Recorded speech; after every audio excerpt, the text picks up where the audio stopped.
அனைவருக்கும் வணக்கம். கடந்த சில நாட்களாக, அதாவது கடந்த 3 நாட்களாக சென்னையில் ஊரக வாழ்வாதாரத்துறை, அந்த துறையின் சார்பாக, ஊரக வாழ்வாதார இயக்கத்தின் சார்பாக சுமார் 2500க்கும் மேற்பட்ட பெண்கள் தங்களுடைய சம்பளத்தை, ஊதிய உயர்வு கேட்டு போராடி வர்றாங்க. கடந்த 3 நாட்களாக போராடி வர அந்த பெண்கள் எங்களெல்லாம் தொடர்பு கொண்டாங்க, ரீச் அவுட் பண்ணாங்க. அவங்களுக்கு என்னென்ன கோரிக்கைன்றதை நாங்களும் கேட்டோம். ஆனால் நேற்றிலிருந்து அந்த பெண்களுக்கு கடுமையான அடக்குமுறைகள் தமிழக அரசு சார்பாக செய்யப்பட்டு வருவதாக தகவல்கள் தெரிவிக்கப்பட்டது. அதிலும் என்னென்னா, நேற்று அந்த பெண்கள் யாரையும் ஒரு சாதாரண ஒரு கழிப்பிடம் செல்லக்கூட அனுமதிக்காமல், உணவு கூட அவர்கள் உட்கொள்ள விடாமல் கடுமையான அடக்குமுறை தமிழக காவல்துறை மூலமாக இந்த தமிழக அரசு செய்து வந்தது. அந்த துறை பார்த்திங்கன்னா 83லேருந்து பெண்களுடைய வாழ்வை மேம்படுத்துவதற்காக உருவாக்கப்பட்ட துறை. 2017க்கு அப்புறம் அதை வாழ்வாதார இயக்கமாக, ஒரு பெண்களுக்கான வாழ்வாதார இயக்கமாக மாற்றப்பட்டு சுமார் 2500க்கும் மேற்பட்ட பெண்கள் தமிழகம் முழுவதும், அதாவது சுய உதவி குழுக்கள், அதாவது தமிழகம் முழுவதும் இருக்க அனைத்து சுய உதவி குழுக்களுக்கும் அவங்களுக்கு தேவையான திறன் மேம்பாட்டு பயிற்சி, அவங்களுக்கு அக்கௌண்ட் ஆரம்பிக்க கொடுக்குறது, அவங்களுக்கு தேவையான மற்ற பயிற்சிகளை அவங்களை ஒருங்கிணைச்சு அவங்களுக்கு வாழ்வாதாரத்தை மேம்படுத்தும் பணிகளை இந்த 2500க்கும் மேற்பட்ட பெண்கள் செஞ்சுட்டு வராங்க. ஸோ இவங்க தான் அரசுக்கும் அங்கே சுய உதவி குழுக்கள் இருக்கிற தமிழகத்தில் இருக்கிற ஒவ்வொரு சுய உதவி குழுக்களுக்கும் ஒரு பாலமாக செயல்படுறாங்க.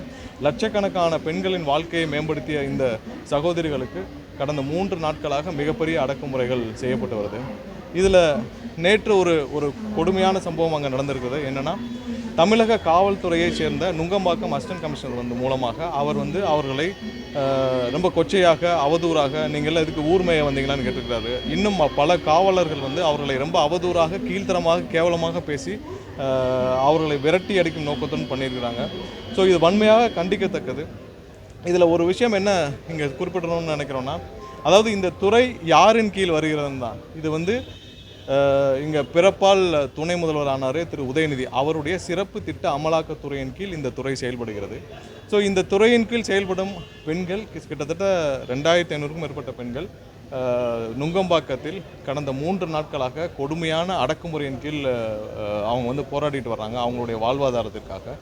அவங்கள கூப்பிட்டு பேசுகிறது கூட இந்த அரசில் எந்த அதிகாரியும் இல்லை. ஏன்னா இது இந்த துறைக்கு ஒரு 7-8 பேர் ஐஏஎஸ் அதிகாரிகள் ஒரு கமிட்டியை இந்த இயக்கத்திற்கு லைவ்லிஹுட் மிஷன் சொல்லி இந்த இயக்கத்திற்கு ஒரு 7-8 ககன்தீப் சிங் பேடி உட்பட ஒரு 7-8 ஐஏஎஸ் அதிகாரிகள் இதற்கு ஒரு இந்த இயக்கத்திற்கு டைரக்டராக இருக்காங்க.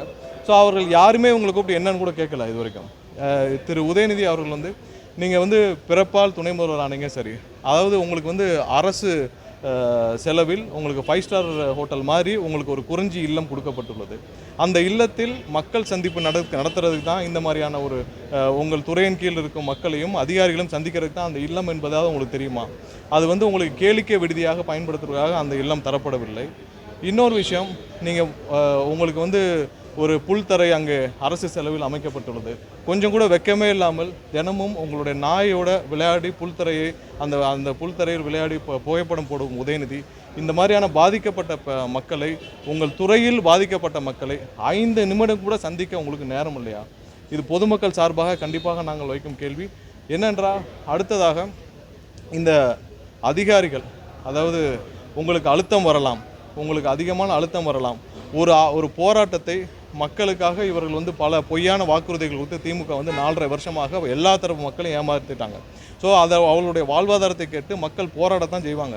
அமைதியாக போராடும் மக்களை எப்படி கையாளணும்னு உங்களுக்கு தெரியும். உங்களுடைய நீங்கள் நல்ல பேர் வாங்குறதுக்காகவோ, உங்களுக்கு வர்ற ப்ரெஷருக்காகவோ, ஒவ்வொரு ஒரு அரசு ஊழியர் போராட்டமாக இருக்கட்டும், செவிலியர் போராட்டமாக இருக்கட்டும், துப்புரவு பணியாளர் போராட்டமாக இருக்கட்டும், எல்லாரையும் ஏதோ ஒரு ஆங்கிலேயர் காலத்தில் செய்வதை விட மோசமான அடக்குமுறைகளை அதிகாரிகள் செய்வதை தயவு செய்து மனிதாபிமானத்தோடு நடந்து கொள்ள வேண்டும். இனிமேல் இந்த மாதிரியான அடக்குமுறைகளை அதிகாரிகள் செய்யக்கூடாதுன்னு கேட்டுக்கிறோம்.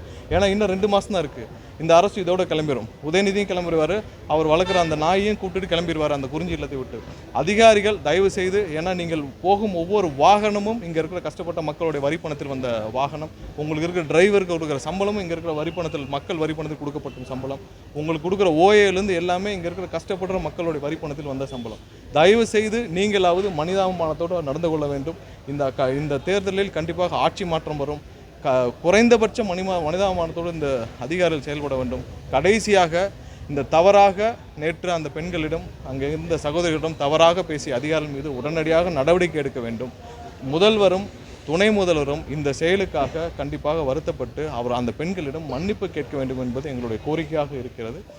இனிமேல் இது மாதிரியான சம்பவத்தை தயவுசெய்து அதிகாரிகள் செய்ய வேண்டாம். கண்டிப்பாக எங்களுடைய தலைவரின் சார்பாக நாங்கள் அந்த பாதிக்கப்பட்ட பெண்களுக்கு அவதூறாக எவ்வளவு கொச்சையாக பேசினாலும் அவர்களுடைய வாழ்வாதாரத்திற்காக தான் போராடுகிறார் என்பதை உணர்ந்து இங்கே அனைவரும் நாங்கள் அவர்களுடன் உறுதுணையாக இருப்போம். அடுத்ததாக இதே மாதிரியான ஒரு சம்பவம் போக்சோ குற்றத்தில் அண்ணா நகர் சிறுமி பாதிக்கப்பட்டிருந்தார். அவருக்கும் இதே மாதிரியான ஒரு 2024 உயர்நீதிமன்றம் உத்தரவிட்டும் இதுவரை நடவடிக்கை எடுக்கவில்லை. ஸோ இதை எல்லாத்தையும் தயவு செஞ்சு முதல்வர் அவர்கள் மாற்றிக்கொள்ள வேண்டும். பெண்கள் பாதுகாப்புன்னு சொல்லி வெளியில் சொல்கிறவர்கள் பெண்களை இவ்வளவு அவதூறாக கேவலமாக பேசுவதை நிறுத்திக்கொள்ள வேண்டும் என்பதை கேட்டுக்கொள்கிறோம்.